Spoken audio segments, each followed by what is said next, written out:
In this guide, I'm going to show you how to find Recycle Bin on Android phone. This is Aiden from JustBoz, and before we get into this guide, make sure to like the video and subscribe to the channel with all notifications on. It really does help with the channel, and it lets us know that you want more content like this, so we greatly appreciate it. If at any point throughout this guide you did have any questions, just ask them down in the comment section below, and we can help you out further. I'm going to be doing my best to reply to every single comment down there. First things first, swipe up from the home screen to open up your app library or your app drawer, and then from here, you need to open up the Samsung folder if needed, and then you could just select the My Files app right here. You can also just go ahead and search for this as well.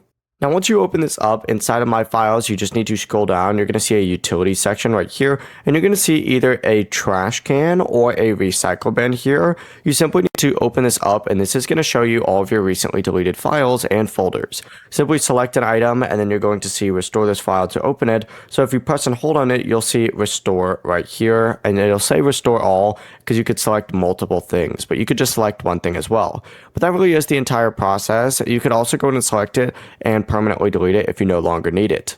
Before you do leave, make sure to like the video and subscribe to the channel with all notifications on. It really does help with the channel, and it lets us know that you want more content like this. We'd greatly appreciate it. And if at any point throughout this guide you did have any questions, just ask them down in the comment section below, and we can help you out further. I'm going to be doing my best to reply to every single comment down there. Peace.